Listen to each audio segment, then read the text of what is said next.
بإحسان إلى يوم الدين. أما بعد، فقال رسول الله صلى الله عليه وسلم في كتاب الحديث: أن أبي بكرة أن أبيه أن رجلا قال: يا رسول الله، أي الناس خير؟ فقال رسول الله صلى الله عليه وسلم: من طال عمره وحسن عمله. وقال: فأي الناس شر؟ فقال رسول الله صلى الله عليه وسلم: من طال عمره وساء عمله. رواه الترمذي وقال حديث حسن صحيح. Jamaah salat maghrib yang dimuliakan Allah, bersyukur kita kepada Allah. Alhamdulillah, pada malam hari ini kita masih diberikan kesempatan oleh Allah Subhanahu wa taala untuk melaksanakan kewajiban kita sebagai hamba Allah dengan salat maghrib kita berjamaah, dan insyaallah nanti kita akan lanjutkan dengan salat isya. Mudah-mudahan kita senantiasa berharap dan berdoa kepada Allah Subhanahu wa taala. Mudah-mudahan seluruh amal ibadah kita, baik yang wajib maupun yang sunnah kita lakukan, senantiasa diterima oleh Allah Subhanahu wa taala. Amin ya rabbal alamin. Hadirin jemaah salat maghrib yang dimuliakan Allah Subhanahu wa taala, malam hari ini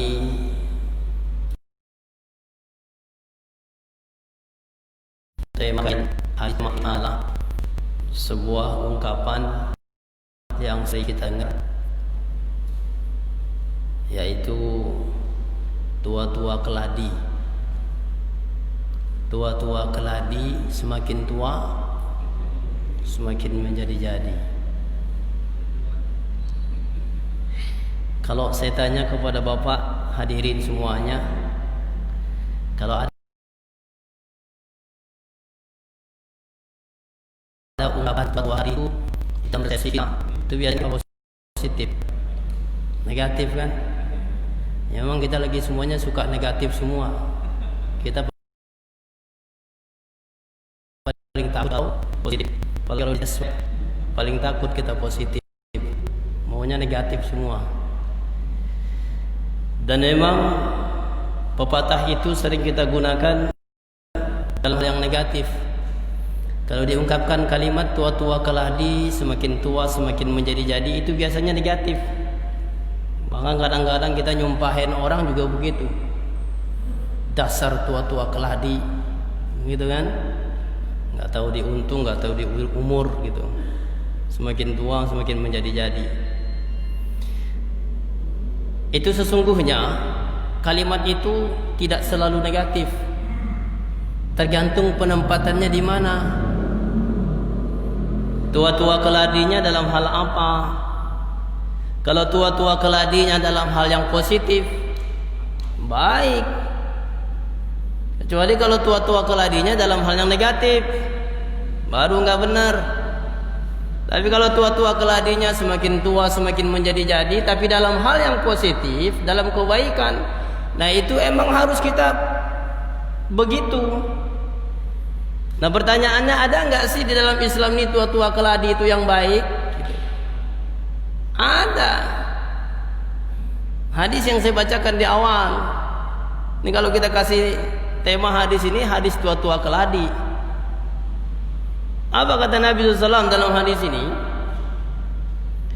Saya bacakan hadisnya. An Abi Bakrah, dari sahabat yang bernama Abu Bakrah, sahabat Rasulullah SAW, wa abihi, wa an abihi, dan juga dari bapaknya. Berarti ini dua-duanya sahabat Nabi, bapak dan anak itu sahabat Nabi dua-duanya. Nah ini dari bapaknya, Abi Bakrah pernah mengatakan atau pernah mendengar bapaknya dari Rasulullah SAW. Kata Nabi SAW, dia menceritakan dalam hadis ini. Bapaknya Abi Bakrah ini atau Abu Bakrah ini menceritakan dalam hadis ini. Beliau mengatakan anna rajulan. Beliau katakan ada seseorang rajulan. Rajulan itu seorang laki-laki. Tapi secara umum tidak disebutkan laki-lakinya siapa. Tapi yang jelas dia laki-laki gitu. Dia bertanya kepada Rasulullah SAW. Kalau kita temukan dalam hadis-hadis, banyak kita menemukan anna rajulan kana rajulun sa'alan Nabi SAW, bertanya kepada Nabi. Itu seringkali tidak disebutkan laki-lakinya siapa, namanya siapa. Itu para ulama berpendapat kenapa tidak disebutkan namanya, kenapa hanya laki-laki saja, rajulan, rajulun gitu saja ya. Kenapa tidak disebutkan namanya? Kata para ulama ada 3 kemungkinan. Pertama, bisa saja sahabat yang menyaksikan pada saat itu tidak mengenal siapa nama orang yang nanya, makanya dia tidak sebutkan namanya. Makanya Abu Bakrah ini bapaknya tuh nggak kenal siapa nih orang yang nanya namanya, makanya dia tidak sebutkan. Dia hanya menyebutkan anna rajulan, ada seorang laki-laki gitu yang nanya kepada Nabi. Dia tidak sebutkan namanya. Kenapa? Bisa jadi kemungkinan pertama dia nggak kenal nama orang ini siapa, gitu. Sehingga disebutkan rajulan saja. Kemungkinan yang kedua, bahwa para sahabat ketika itu, para ulama tidak begitu mementingkan siapa yang nanya, tapi yang mereka perhatikan adalah apa pertanyaannya, gitu. Jadi para sahabat itu fokusnya pertanyaannya dia, bukan fokus ke orangnya, sehingga nggak disebutkan namanya. Nah, ini juga penting buat kita, bahwa jangan suka hanya melihat orangnya, tapi lihat ucapannya, nasihatnya. Kata Ali bin Abi Thalib radhiyallahu anhu, unzur ma qala wala tanzur man qala. Lihatlah atau perhatikan apa yang dia katakan, jangan lihat siapa yang mengatakan. Walaupun dia anak kecil atau orang gak bener, tapi ngomongnya bener, diikutin atau tidak? Diikutin kalau bener gitu. Makanya gak usah lihat orangnya. Nah, kadang-kadang kita kalau anak kecil nasihatin kita, nah kita merasa itu paling tahu apa sih, gue udah setengah abad nasihatin gue gitu. Gue udah mau mati besok. Justru karena mau mati besok dinasihatin, diingetin gitu. Nah, ini kadang-kadang kita begitu, mentang-mentang dia anak kecil ya nggak kita anggap gitu omongannya. Padahal sesungguhnya kalau ucapan itu benar harus kita ikuti. Makanya Ali bin Abi Thalib mengatakan begitu. Lihatlah apa yang ia katakan, jangan lihat siapa yang mengatakan. Bagaimana kalau seandainya yang nyuruh kita sholat itu orangnya kagak sholat? Gimana Pak? Ini ada orang gak pernah sholat, tapi begitu azan dia bilang sama kita, azan no sholat. Kira-kira apa reaksi kita? Ngomong doang loh, gitu kan? Lo juga kagak sholat. Boleh atau tidak? Tidak boleh. Kalau dalam itu hal kebaikan, paling kita mengatakan yang baik. Bisa saja ketika saat dia mengungkapkan itu kepada kita, nggak ada komentar dari kita, kita ikutin. Hatinya bisa tersentuh waktu itu. Wah, itu luar biasa. Tanpa kita mengomentari, ya, tanpa kita mengomentari. Ini kadang-kadang suami Pak, suami juga begitu kadang-kadang, ya, kepada istri. Karena dia merasa suami kalau dinasihatin dikasih masukan nama istrinya nggak nerima. Ada nggak Pak? Ada kan? Banyak, karena nggak berani ngomong aja. Rata-rata suami itu begitu, egonya tinggi suami itu. Saya katakan suami itu rata-rata egonya tinggi terhadap istrinya. Contoh nih Pak nih, contoh nih. Tapi bukan saya sih belum pernah sekali. Contoh begini, suami habis mandi, bapak nih kita nih habis mandi, Pernah atau belum gitu ya? Kita habis mandi, suami habis mandi, tiba-tiba habis mandi kita andukan. Betul Pak? Habis mandi andukan enggak? Begitu selesai andukan, anduknya kita taruh tempat tidur. Pernah atau tidak? Udah ngaku aja. Nah, naruh tempat tidur. Habis mandi naruh tempat tidur. Udah tuh pakai baju kita. Tiba-tiba istrinya ngomong, "Pak, itu anduk kok di situ? Kan ada tempat anduk." Kira-kira apa jawaban kita? Jujur. Paling banter nih kita akan mengatakan, rewel amat sih. Begitu aja dibahas, pindahin kenapa sih? Begitu biasanya. Itu suami itu egonya begitu Pak. Dan ini suami nggak baik sebenarnya. Jangan ditiru, ini adegan kurang bagus. Ya. Biasa kita begitu, nggak nerima gitu. Padahal seorang suami yang baik, walaupun dia pemimpin rumah tangga itu, walaupun suami atau istrinya itu yang dipimpin, tapi ketika ungkapan itu baik, kenapa tidak diikuti? Oh, saya kan pemimpin Ustaz. Ar-rijalu qawwamuna 'alan nisa. Enak aja, nggak bisa. Hah? Iya. Baik ya. Baik. Maka dalam hadis ini kemungkinan yang kedua, kenapa tidak disebutkan namanya? Karena para sahabat ketika itu tidak begitu fokus kepada orangnya, tapi fokusnya kepada pertanyaannya. Biasanya yang paling berani-berani nanya ke Nabi itu Pak, itu biasanya dari Arab-Arab Badui, Arab-Arab pinggir. Itu para sahabat kalau Arab Badui datang kepada Nabi, sahabat pada senang. Kenapa pada senang? Ini orang kalau nanya paling berani sama Nabi. Sahabat nggak berani nanya, dia berani. Dan pertanyaan orang-orang Arab Badui ini kadang-kadang hebat-hebat.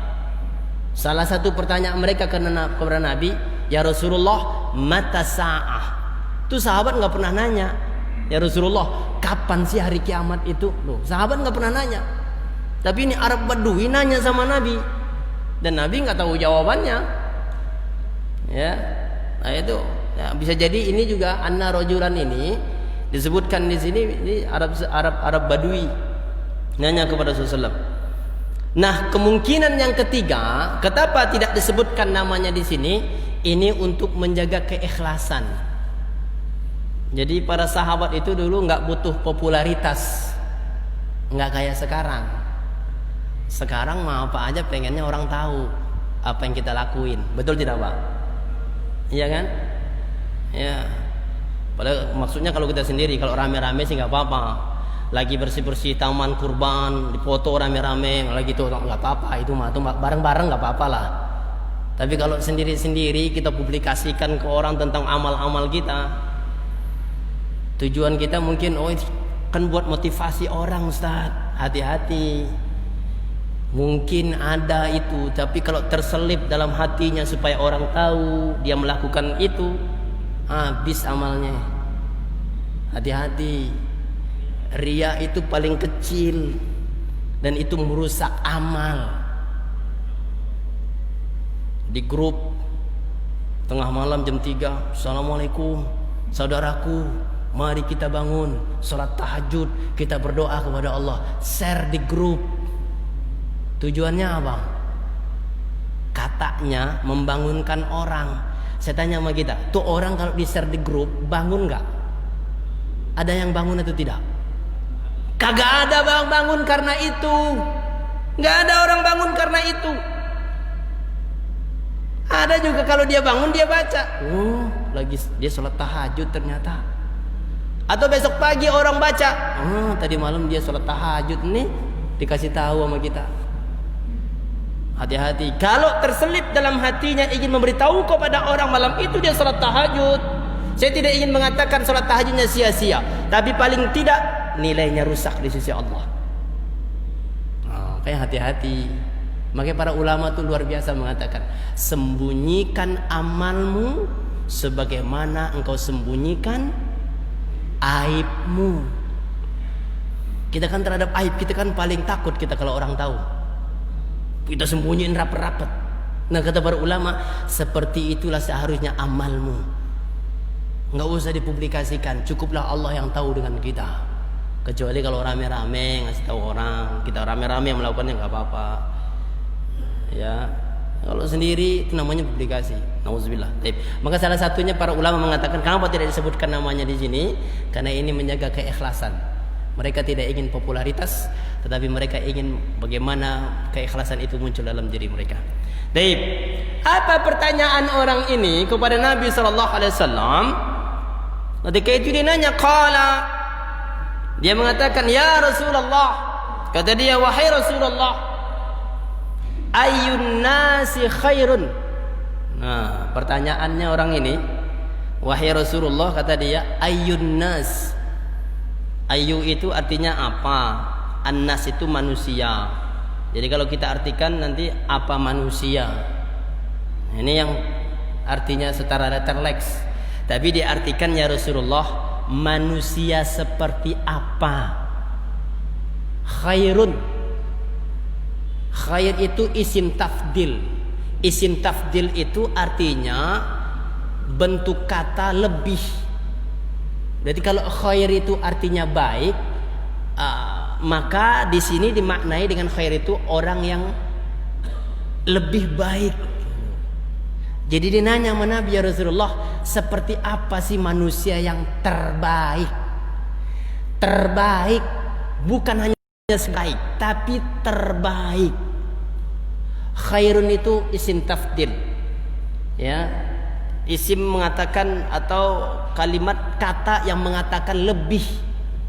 Kalau ada yang baik, maka ada yang lebih baik, terbaik. Nah, ini yang ditanyakan sama dia, ya Rasulullah, seperti apa sih manusia yang terbaik?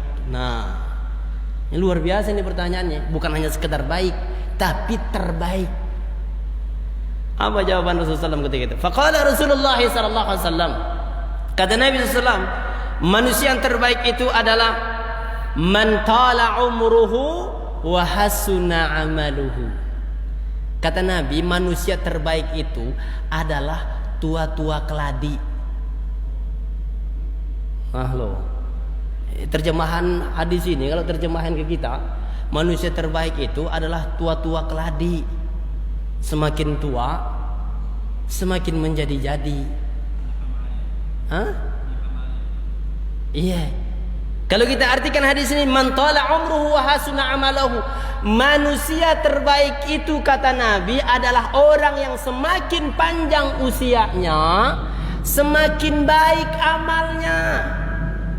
Itu tua keladi apa bukan, Pak? Semakin tua, semakin baik amalnya, semakin panjang usianya, semakin baik amalnya. Tua-tua keladi apa bukan? Itu tua keladi. Ya. Tapi ketika ditanya lagi sama dia, qala fa ayyun nasi syarrun. Wahai Rasulullah, sebaliknya siapa manusia yang paling buruk? Yang terburuk. Nah, kalau tadi ditanya yang terbaik, sekarang ditanya yang terburuk. Nabi jawab lagi, man tala umruhu wa sa'a amaluhu. Manusia yang paling buruk kata Nabi adalah orang yang semakin panjang usianya, semakin buruk amalnya. Nauzubillah. Ini baru tua-tua keladi yang negatif. Semakin tua, semakin gak benar. Paham gak Pak maksudnya Pak? Tapi di sini insya Allah ini tua-tua keladi yang baik semua insya Allah. Amin. Jangan sebaliknya. Walaupun saya lihat di sini nggak ada yang tua di sini, masih muda semua di sini insya Allah. Paling Pak Haji Samsul doang yang udah tua. Yang lain semua masih muda semua insya Allah. Nah, maksudnya nggak beda dikit lah usianya. Ya, tahu ya. Nah, jemaah yang dimuliakan oleh Allah Subhanahu Wa Taala. Kita belajar di hadis ini. Kita ambil pelajaran dari hadis ini. Yang pertama pelajaran dari hadis ini adalah ketika Nabi ditanya oleh seorang ini tentang manusia terbaik. Ketika ditanya tentang manusia terbaik, berarti otomatis ada manusia baik, ada yang terbaik. Betul tidak Pak? Ini tingkatan manusia. Pertanyaannya memang secara umum, ayyun nas, siapa manusia yang paling baik itu ya Rasulullah, yang terbaik. Berarti ada yang baik, ada yang terbaik. Ya, ada yang baik, ada yang terbaik. Sama dengan ketika Nabi tentang seorang mukmin, ketika ditanya seorang mukmin, ya Rasulullah, ayyul mu'minina ahsan? Wahai Rasulullah, siapa seorang mukmin yang terbaik? Itu juga ada pertanyaan hadis. Ya Rasulullah, siapakah seorang mukmin yang terbaik? Ini ditanyakan sama dia yang terbaik mukmin. Kenapa? Karena seluruh mukmin itu baik. Bisa jadi ini, kenapa ayun nas? Nas di sini maksud siapa? Tidak seluruh manusia. Dijelaskan oleh Mubarak Furi dalam hadis ini, yang dimaksud dengan an-nas di sini walaupun manusia di sini ucapannya, tetapi ini dikhususkan adalah siapa mereka? Al-mu'minun. Orang-orang mukmin atau orang-orang muslim yang terbaik. Jadi kalau kita artikan, ya Rasulullah, siapakah orang muslim atau mukmin yang terbaik itu? Ya. Maka jawaban Nabi SAW, orang mukmin atau muslim yang terbaik itu semakin tua, semakin bagus amalnya, makin takwa. Ya. Jadi pertanyaan ini menandakan adanya tingkatan manusia di sisi Allah. Ada manusia terbaik, ada manusia yang baik. Contoh gini Pak, bahwa ada yang baik, ada yang terbaik.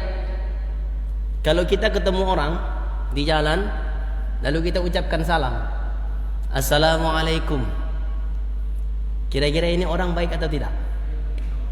Baik kan? Ada nggak yang lebih baik dari itu? Apa? Hah? Ada yang lebih baik dari itu. Siapa? Ketika dia ketemu orang, Assalamualaikum warahmatullahi wabarakatuh. Itu orang terbaik. Kalaupun dia ketemu Assalamualaikum, baik, dia ngucapin salam, Assalamualaikum. Tapi adakah yang lebih baik? Ada. Ketika dia sempurnakan salamnya. Kenapa dia yang lebih baik? Karena Nabi sudah mengatakan Assalamualaikum asyarah. Kalau engkau mengucapkan Assalamualaikum saja, maka 10 nilaimu. Assalamualaikum warahmatullahi isyrun. Kalau engkau ucapkan Assalamualaikum warahmatullahi 20 nilaimu. Assalamualaikum warahmatullahi wabarakatuh 30. Kalau engkau ucapkan Assalamualaikum warahmatullahi wabarakatuh, maka 30 nilaimu. Mana banyakan? 30 apa 10? 30. Anak kecil juga tahu kalau begitu. Itu artinya ketika seorang mengucapkan salam Assalamualaikum, baik nih yang orang. Tapi adakah yang lebih baik? Ada. Kenapa? Kapan? Ketika dia sempurnakan salamnya, Assalamualaikum warahmatullahi wabarakatuh. Ada lagi gak yang terbaik dari itu? Ada. Siapa? Ketika dia sempurnakan salamnya, dia senyum kepada orang itu, lalu dia kasih uang orangnya. Wah, itu orang terbaik luar biasa. Itu baru terbaik luar biasa itu. Betul tidak Pak? Saya kalau ada orang kayak begitu, pasti saya ketemu terus maunya sama dia. Ya, oh itu terbaik luar biasa. Ya, berarti memang ada tingkatan orang di sisi Allah yang terbaik. Nilainya di sisi Allah itu berbeda-beda. Makanya takwa pun Pak, Allah sudah sebutkan, inna akramakum indallahi atqakum. Lihat kalimat Allah. Sesungguhnya orang yang paling mulia. Ada orang paling mulia, ada orang yang mulia, tapi ada orang paling mulia. Siapa orang paling mulia dalam ayat itu Allah sebutkan? Orang yang paling bertakwa. Paling mulia itu yang paling bertakwa. Memang ada orang yang bertakwa, ada yang mulia. Kalau dia hanya bertakwa berarti mulia. Ada paling bertakwa berarti dia paling mulia. Ada orang baik, ada orang terbaik. Dalam surah Fatir ayat 30 kalau tidak salah, Allah sebutkan tentang tingkatan manusia. Kita bisa memposisikan tingkatan yang mana? Allah katakan begini, "Tsumma awrasna al-kitaba alladhina istafayna min ibadina, faminhum zalimun li nafsihi wa minhum muqtasid wa minhum sabiqun bil khairati bi idznillah." Ini tingkatan manusia di sisi Allah. Coba kita posisikan diri kita, posisi mana kita? Apakah yang pertama, kedua, apa yang ketiga? Yang paling rendah kata Allah, walaupun dalam ayat ini Allah sebutkan summa awrasnal kitabal ladzina istafayna min ibadina. Kemudian kata Allah, kami wariskan Al-Qur'an ini kepada hamba-hamba kami yang kami pilih. Hamba-hamba Allah pilihan. Jadi tingkatan manusia dalam ayat ini orang-orang pilihan semua. orang-orang pilihan Allah semua. Karena Allah sebutkan mereka hamba-hamba kami yang kami pilih. Ditafsirkan oleh Ibnu Katsir, siapa yang dipilih oleh Allah itu? Itu maksudnya kaum muslimin, umat Islam. Karena kepada orang Islam lah Al-Quran itu diwariskan oleh Allah. Makanya Allah sebutkannya orang-orang pilihan yang menerima Al-Quran. Cuma kata Allah, dalam menerima Al-Quran itu mereka 3 tingkatan. Yang pertama yang paling rendah kata Allah, zalimul li nafsih. Tingkatan yang pertama yang menerima Al-Quran adalah mereka yang menzolimi dirinya sendiri. Nah, apa nih maksudnya nih? Ibnu Katsir menafsirkan, orang yang menzolimi dirinya sendiri itu dia muslim. Dia memang muslim karena diwariskan Al-Quran kepadanya. Kitabnya Al-Quran, dia muslim. Apa yang dimaksud dengan menzolimi dirinya sendiri? Dia tahu tentang kewajiban-kewajibannya kepada Allah, tapi dia suka lalaikan. Salat wajib suka dilalaikan. Puasa juga kadang-kadang ingat, puasa wajib maksudnya. Pokoknya amalan-amalan wajib itu suka dilalaikan nama dia, bahkan kadang-kadang ditinggalkan nama dia. Perbuatan-perbuatan haram pun kadang-kadang masih dilakukan, apalagi yang makruh. Yang haram aja masih dilakukan kadang-kadang, apalagi yang makruh. Ini kelompok pertama nih. Kira-kira orang Islam kayak begini ada atau tidak Bapak Ibu? Hah? Banyak saya rasa. Orang yang masih melalaikan sholat wajibnya saya rasa masih banyak. Orang kadang-kadang dengar azan dia santai aja di duduknya. Boro-boro kepanggil sama azan, ngobrol aja terus. Ada kan? Nggak usah saya tunjuk orangnya, saya tahu orangnya. Tapi nggak di sini. Ini kan semua orang ke masjid. Di sini mah, ya nggak di sini. Di luar orangnya. Ya, udah dengar azan nih. Ya, tapi tetap aja dia ngobrol, nggak kepanggil sama sekali. Kadang-kadang kita melecehkan. Walaupun yang manggil itu kadang-kadang Pak Haji Suryadi, kita tahu nih suara dia. Tapi hakikat yang manggil siapa? Allah. Coba sekali-kali dicoba dia di kantornya dia. Kalau bosnya yang manggil, kira-kira apapun dia lakukan ketika itu ditinggal atau tidak? Musyrik tau nggak Pak? Bisa jatuh musyrik dia. Kenapa? Dia lebih takut sama bosnya daripada Allah. Hati-hati kita. Walau bos lagi makan dia dipanggil sama bosnya, ditinggal apa enggak? Kalang kabut langsung menghadap bosnya. Hati-hati nih. Giliran Allah yang manggil, bukan lagi makan, bukan lagi ngapa, lagi ngobrol. Atau lagi main catur. Ada yang main catur sini? Main catur, azan. Nggak dengar apa sengaja nggak dengar, saya nggak tahu. Tapi hati-hati, jangan sampai ya musyrik kita. Kalau kita lebih mendulukan orang lain daripada Allah Subhanahu Wa Taala, hati-hati. Ini bahaya ini. Ya, kalau makanya ada seorang dosen mengatakan, ketika muazin yang azan nggak ada yang datang. Tapi kalau dosen yang manggil, cepet banget datangnya.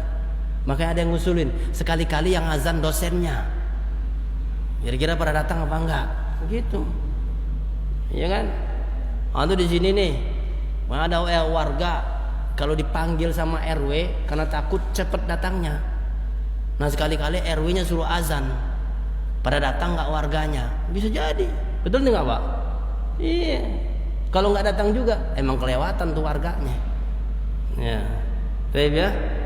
Jadi yang pertama nih, golongan pertama nih, ini tapi ini paling rendah kata Allah. Orang yang menzalimi dirinya sendiri. Ditafsirkan oleh Ibnu Katsir, yang menzalimi diri sendiri itu maksudnya apa? Dia melecehkan amalan-amalan wajibnya. Yang haram-haram masih dilakukan kadang-kadang, apalagi yang makruh. Ini pertama, golongan paling rendah. Yang kedua, wa minhum muqtasid. Dalam ayat itu ada golongan tengah. Kata Allah, ada golongan tengah. Golongan tengah ini ditafsirkan oleh Ibnu Katsir. Siapa mereka itu? Golongan tengah ini, mereka ini orang-orang yang melakukan amal-amal wajibnya baik, luar biasa. Salat wajib rajin, luar biasa. Puasa wajib, pokoknya yang wajib-wajib itu mereka lakukan luar biasa, bagus. Yang haram-haram juga mereka sudah tinggalkan. Cuman ada kelemahannya. Apa itu kelemahannya? Golongan kedua ini, terhadap amalan-amalan wajib itu kadang-kadang masih lemah. Ini kata Ibnu Katsir ya, tafsirnya Bapak Ibu. Ibu Bapak, nanti bisa dilihat dalam surah Fatir ayat 30. Terhadap amalan-amalan sunnah, kadang-kadang sholat sunnahnya kadang-kadang dilakukan, kadang-kadang enggak. Puasa sunnahnya kadang-kadang iya, kadang-kadang enggak. Sedekah kadang-kadang iya, kadang-kadang enggak. Ini golongan kedua nih. Tapi kalau amalan wajib dilakukan luar biasa, yang haram-haram juga dia sudah tidak lakukan, ditinggalkan semuanya. Cuman amalan sunnahnya dia masih berat kadang-kadang. Kadang dilakukan, kadang enggak. Nah, kira-kira dari yang dua ini kita masuk yang mana nih? Jujur aja jawabnya. Yang dua kan? Rata-rata kita tuh yang dua. Ada yang ketiga. Sabiqum bil khairati biiznillah, kata Allah. Ini tingkatan yang paling tinggi. Siapa mereka ini? Ditafsirkan oleh Ibnu Katsir. Mereka adalah orang-orang yang melakukan amal wajibnya luar biasa, yang haram-haram ditinggalkan, yang sunnah dihidupkan, yang makruh pun dijauhkan. Bahkan yang halal pun kadang-kadang ditinggalkan karena takut jatuh kepada haram. Ini tingkatannya sudah luar biasa. Nah, inilah yang dimaksud dengan manusia yang ketiga itu. Kayaknya kita belum nyampe nih yang ketiga. Betul nggak Pak? Iya kan? Jangan pakai kita Ustaz, saya mau udah gitu kata dia. Ustaz kali belum. Ya nggak tahu saya. Tapi ini yang ketiganya agak berat memang. Nah, amal wajibnya itu semuanya luar biasa. Yang haram-haram ditinggalkan, ya, yang makruh ditinggalkan, yang sunnah dihidupkan. Masya Allah. Yang sunnah-sunnah dihidupkan sama dia. Ya. Nah, ini paling tinggi tingkatannya. Ya, nah, itu tingkatan manusia di sisi Allah. Saya rasa kita baru yang kedua. Yang ketiga ini agak sulit memang kayaknya. Walaupun sudah ada barangkali, tapi memang agak sulit. Kenapa? Karena kita masih suka kadang-kadang yang makruh-makruh juga masih kita lakukan. Betul tidak Pak? Hal-hal yang makruh itu masih kita lakukan kadang-kadang. Apa coba yang makruh di antaranya? Hah? Oh, iya. Kalau dalam keseharian sholat yang makruh masih kita lakukan, tahu nggak apaan? Ngobrol setelah azan, menunggu qomat, makruh itu. Masih kadang-kadang kita lakukan itu. Kenapa kita tidak manfaatkan untuk berdoa? Kan begitu. Saya mah karena orang dalam, saya berani ngomong begini. Kalau di masjid lain saya nggak berani. Misalkan orang dalam di sini, saya tahu perilaku kita. Habis azan itu kalau bisa jangan ngobrol, kecuali yang penting-penting banget. Kalau cuma ngobrol biasa mah nggak usah lah, makruh. Doa itu paling diijabah waktu itu. Kenapa kita tidak manfaatkan untuk doa? Betul tidak Pak? Sepakat nggak semuanya? Awas nanti saya lihat kalau ada yang ngobrol ya. Tahu-taunya saya ngobrol ntar. Ya, makruh itu.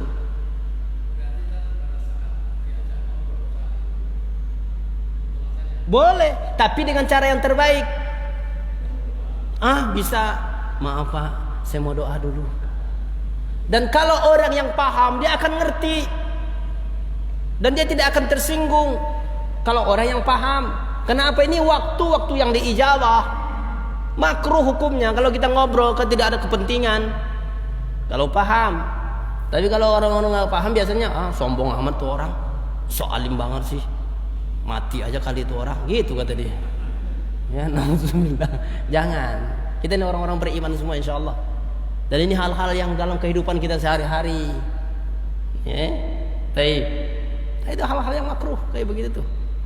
Ya. Baik. Itu di antaranya. Jadi ini tingkatan manusia. Makanya ditanya kepada Nabi SAW ketika itu dalam hadis ini, siapa manusia yang terbaik itu ya Rasulullah? Nabi menjawab dalam hadis ini, orang yang paling panjang usianya, paling baik amalnya. Kalau tadi tingkatan amal di sisi Allah Subhanahu wa taala, dan dalam hadis ini disebutkan oleh Nabi SAW tentang usia. Walaupun kata kuncinya dalam hadis ini adalah amal. Kata kunci dalam hadis ini, orang yang terbaik itu adalah amal, bukan usia. Karena bisa jadi orang usianya pendek, amalnya baik. Ada tidak Pak? Banyak para ulama kita itu banyak sekali yang usianya itu hanya nggak sampai 50 tahun mereka sudah meninggal. Banyak. Nggak sampai 50 tahun usianya mereka. pada meninggal. Tapi sudah menghasilkan kitab-kitab yang luar biasa. Bahkan gak sempat nikah mereka. Imam Nawawi itu gak sempat nikah. Imam An-Nawawi tidak sempat nikah karena sibuknya dengan ilmunya. Tapi ini jangan ditiru. Dan saya yakin gak ada orang niru kayak begitu sekarang. Yang ditiru orang sekarang tuh kayak Nabi. Sunnah. Istrinya lebih satu. Biasanya begitu. Kalau yang kayak sahabat gak nikah-nikah gak bakal ditiru. Ya. Imam Nawawi itu gak sempat nikah. Ada lagi mengatakan Ibnu Taimiyah juga sama. Banyak ulama-ulama yang gak sempat. Kenapa? Sibuk dengan kitabnya, menulis kitab mereka. Banyak penghasilan kitab mereka, Masya Allah. Ya. Orang luar biasa. Betul, tapi para ulama memberikan dispensasi bahwa orang yang sibuk dengan keilmuannya untuk menuliskan kitab-kitab mereka, bagi mereka diberikan rukhsah. Enggak sempat nikah, enggak sempat mikirin nikah. Masya Allah. Ya, kalau sekarang kan enggak ada orang ulama yang kayak begini. Nulis sebentar satu buku, ingat nikah langsung, ya kan? Nanti besok satu buku lagi, ingat lagi nikah, dua udah. Ya kan? Masya Allah, berulama. Ya. Jadi oleh karena itu yang menjadi kata kunci dalam hadis ini bukan usianya. Bukan usianya yang panjang, tapi adalah amalnya kuncinya. Kalaupun usianya pendek tapi amalnya luar biasa bagus, termasuk orang yang baik. Tapi baik bila dibanding dengan orang yang panjang usianya, amalnya baik. Sebagai perbandingan gini Pak, ada hadis diriwayatkan oleh Imam Ahmad. Ada hadis, bahkan 3 hadis ini. Ada 3 hadisnya.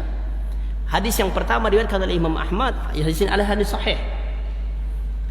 Seorang ketika Nabi menawarkan kepada para sahabat, ada 3 orang yang miskin, pemuda, saudara 3 orang ini datang kepada Nabi minta bantuan Nabi karena mereka miskin. Akhirnya Nabi menawarkan kepada sahabat, diterimalah oleh Abu Talhah untuk merawat mereka ini, memberikan makannya sehari-hari gitu loh, tinggal bersama Abu Talhah.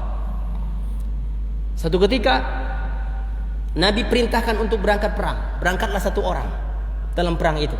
Ini hadis sahih. Berangkat 1 orang dalam perang itu. Itu yang berangkat itu syahid fisabilillah. Orang yang mati syahid sudah jelas balasannya surga. Tahun besoknya ada lagi perintah jihad dari Nabi SAW. Orang yang kedua berangkat dalam jihad itu. Akhirnya syahid fisabilillah.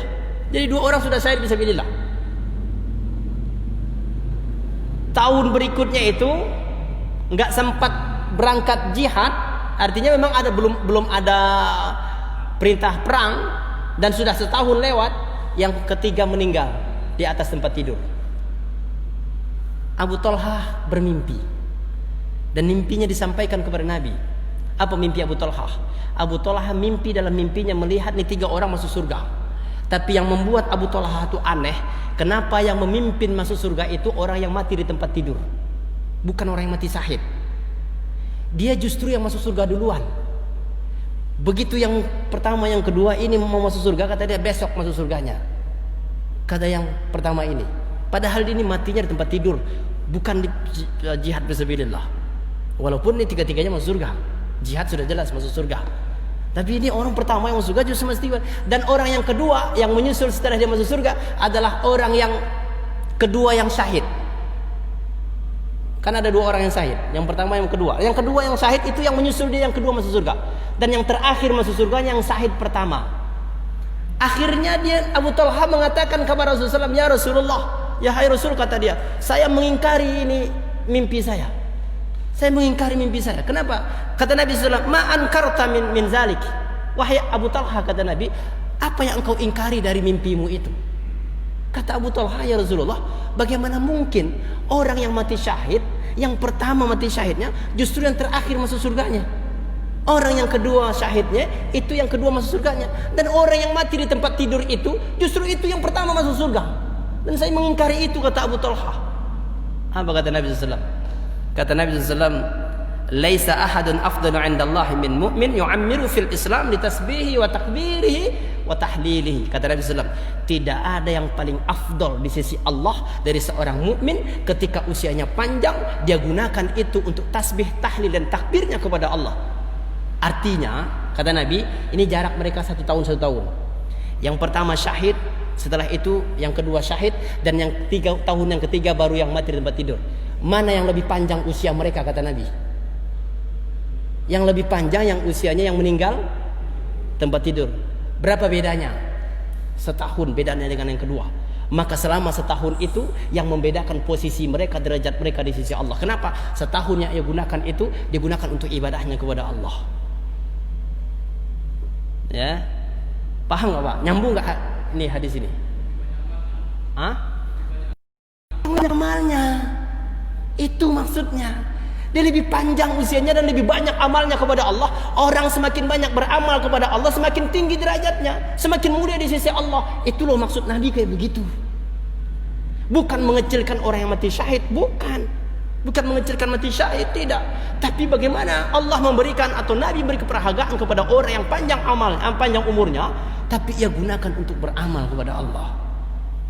Makanya itu beruntung orang-orang yang lama meninggal sampai tua, tapi amalnya bagus, itu beruntung. Ya. Daripada orang yang pendek usianya, udah gitu amalnya nggak bener. Nauzubillah. Ya, taib ya. Jadi yang menjadi kata kunci dalam hadis ini adalah amal, bukan usia. Kenapa?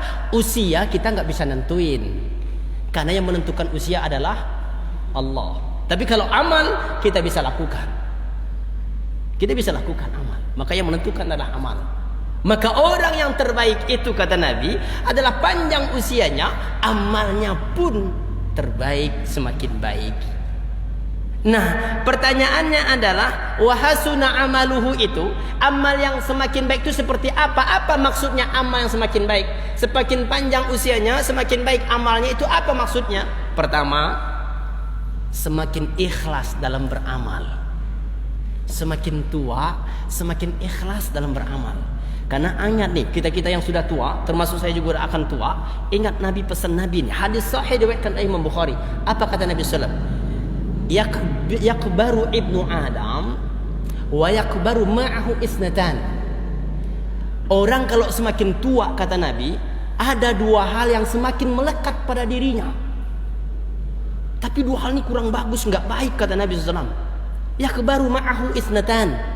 Melekat 2 hal pada, semakin tua dia, semakin melekat 2 hal pada dirinya. Apa yang 2 hal itu?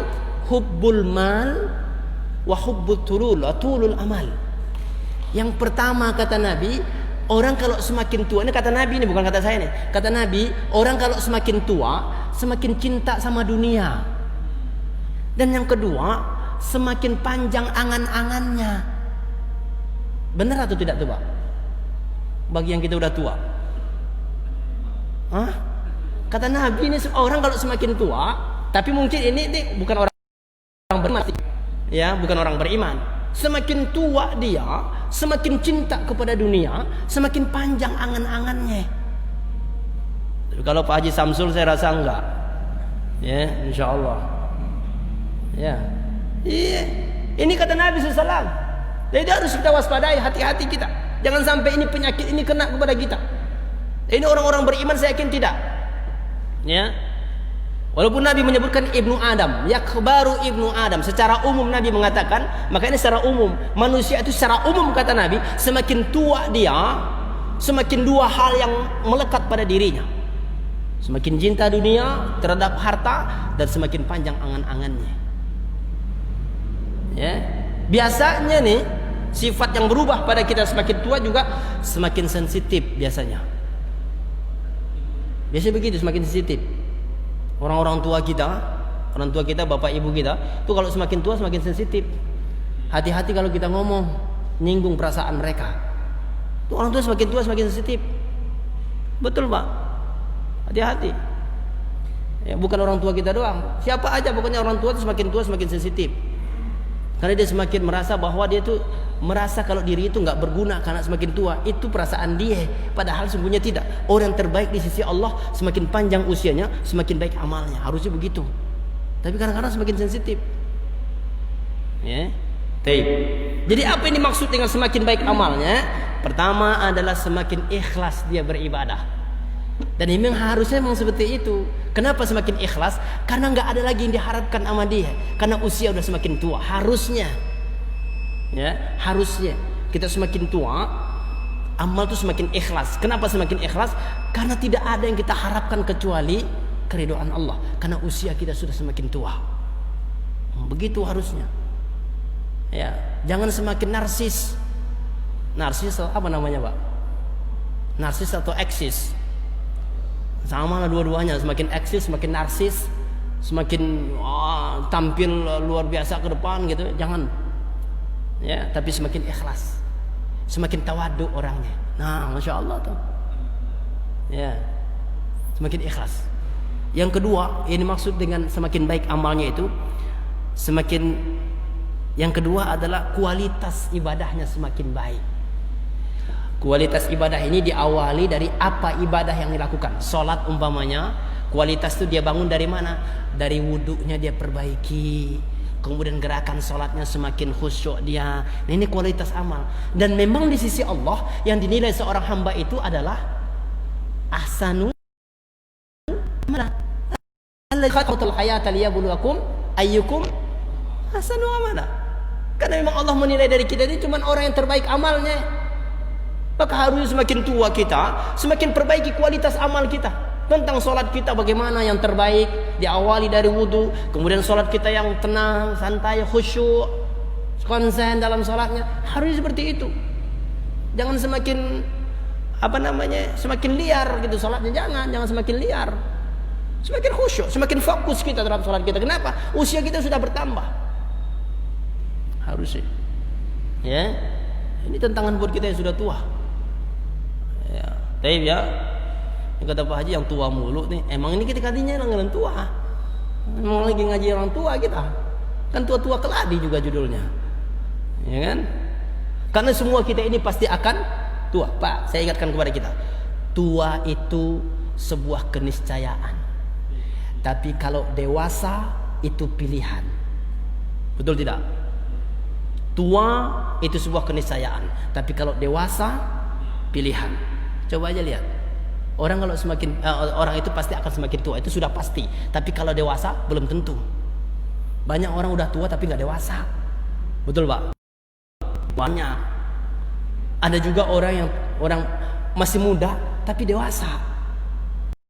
Maka itu pilihan. Tapi kalau tua keniscayaan pasti. Orang kalau tua itu pasti, tapi kalau dewasa belum tentu. Banyak kok orang tua nggak dewasa. Ya, walaupun udah punya anak tapi belum dewasa juga, belum balik. Belum balik, belum wajib sholat dong. Ya, makanya lagi itu. Baik ya. Jadi semakin kualitas ibadahnya itu semakin baik gitu di sisi Allah. Semakin khusyuk salatnya. Ya, kenapa? Dia cuma ingat akhirat aja udah. Dia cuma ingat akhirat saja. Dia cuma ingat beribadah saja kepada Allah. Itu yang buat dia semakin khusyuk. Dan yang ketiga, makna semakin baik amalnya itu adalah semakin rajin untuk melakukan ibadah-ibadahnya kepada Allah. Salat sunnahnya semakin rajin, tilawah Quran semakin rajin, puasa sunnah semakin rajin, atau ibadah-ibadah yang lain itu semakin rajin. Kenapa? Karena semakin tua kita, semakin mendekati hari haknya kita. Betul, Pak? Dan kita menginginkan hari hak itu terjadinya di saat kita dalam kebaikan. Itu loh maksudnya. Maka kalau ingin dari hari hak, maksudnya hari hak tahu nggak Pak-Apaan? Hari malaikat datang ke kita. Ini ingat-ingat nih Pak nih, regensi ini udah berapa orang nih diumumin di Pak Jumiran, Haji Jumiran nih. Saya kalau setiap beliau naik ke atas sudah bingung aja saya. Ini wajah orang meninggal aja wajah Pak Haji Jumiran itu. Ya, kalau dia naik ke atas sudah innalillahi wa inna itu regensi udah berapa? Saya dalam pekan ini saja sudah 7 orang. Di regensi ini 2 atau 3. Di regensi sudah banyak. Waktu di belakang wali kota, kemudian di Harapan Jaya itu 2. Kemarin telepon saya lagi jamaah Harapan Jaya. Sampai kata ibu-ibu yang sana, Pak Ustadz, kayaknya malaikat maut masih di sini aja nih, kata mereka. Ini regensi juga bisa jadi begitu. Nah, orang kita nggak tahu, betul tidak Pak? Nah itu maksudnya. Jangan sampai kita menginginkan bahwa di saat hari hak itu terjadi, maka kita dalam kebaikan. Dalam kebaikan itu apa maksudnya? Mungkin kita dalam salat tahajud, mungkin kita dalam salat sunnah, mungkin kita sedang berpuasa, mungkin kita saat tilawah Quran, mungkin saat kita taklim. Masya Allah, ini husnul khotimah semua. Apalagi malam ini, malam Jumat nih, ya kan? Walaupun hadisnya dhaif katanya, tapi ini sudah bisa menjadi motivasi kita. Kata Nabi SAW, man mata yaumun wa layla jum'ah, barang siapa yang meninggal hari dan malam Jumat, maka Allah jaga ia atau Allah ringankan azab kuburnya. Kalau bisa malam ini kita meninggal semua, amin. Enggak ada yang amin. Malam ini kalau bisa kita meninggal semua, amin. Enggak ada yang amin kan? Kan Pak Haji Jumiran enggak ada. Berarti yang ngurusin kita kalau meninggal semua udah ada Pak Haji Jumiran, insyaallah. Ya, taib ya. Jadi kita inginkan itu. Karena semakin tua, semakin berusia kita ingin saat kita meninggal itu dalam kebaikan. Itu yang disebut dengan orang terbaik. Sebaliknya orang yang terburuk itu semakin panjang usianya, semakin gak karuan ibadahnya. Dan itu banyak, gak sedikit. Semakin buruk, semakin gak karuan perilakunya, macam-macam, na'udzubillah pokoknya nih. Nah ini orang terburuk. Ya, orang terburuk. Walaupun ada yang buruk itu pendek usianya, buruk amalnya, buruk juga.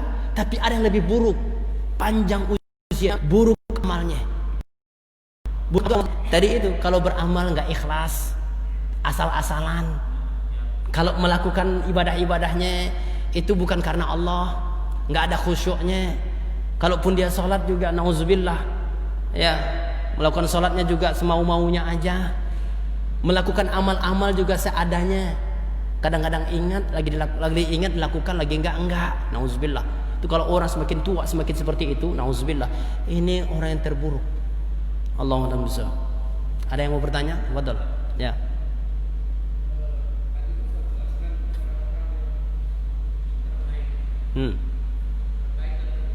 Baik.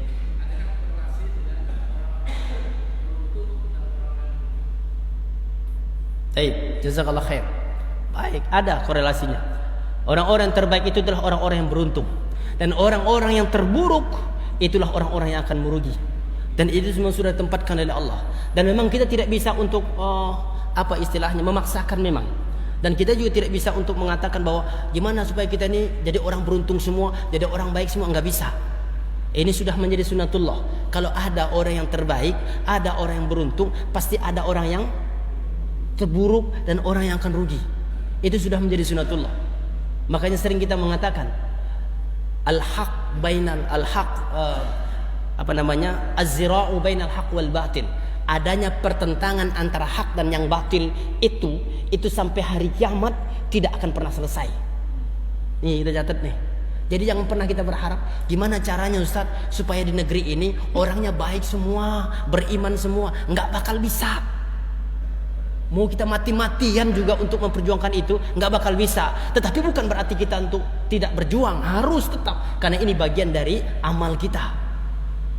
Ya, jadi nggak bakal bisa. Jangankan satu negeri ini, satu RW saja Pak, mungkin nggak kalau satu RW itu orang baik semua, mungkin atau tidak? Kagak bakal. Nggak bakal satu RW itu baik, beriman, orang benar semua, nggak bakal. Kadang-kadang malah RW-nya nggak benar.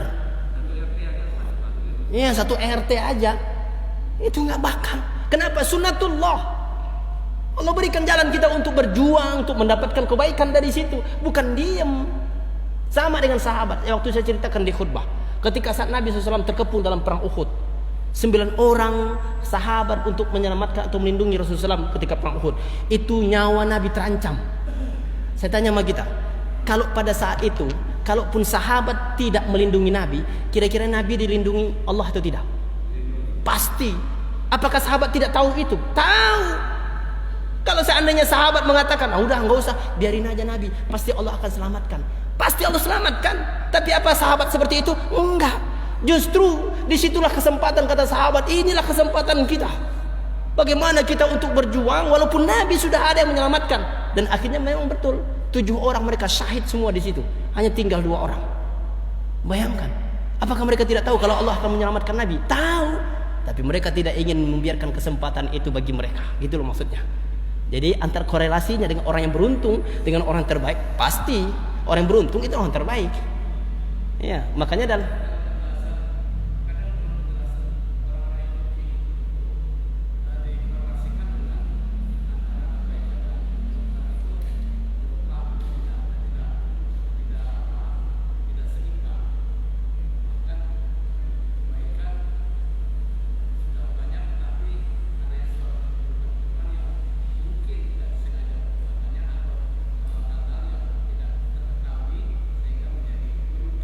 oh, tidak. Ini gini Pak Haji. Bahwa kebaikan yang kita lakukan itu akan menutupi keburukan. Allah sudah jelaskan dalam ayatnya. Setiap kebaikan yang kita lakukan itu akan menutupi keburukan kita. Itulah sebabnya Nabi SAW menganjurkan kepada kita, bagaimanapun caranya kita ini harus senantiasa menebarkan kebaikan. Ya, bahkan dalam hadis Nabi SAW kan 3 hal itu, ya, akhlak yang 3 hal itu, wa atbi'is sayyi'atal hasanah. Ikutilah olehmu perbuatan buruk itu dengan perbuatan baik. Kenapa? Karena perbuatan baikmu itu akan menutupi perbuatan burukmu. Ya. Jadi kalaupun dia melakukan umpamanya sesuatu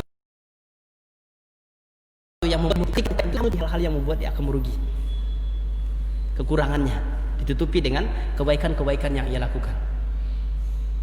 Ya, Allahu a'lam bishawab. Belum selesai kan? Nanti kita selesaikan di luar. Ya.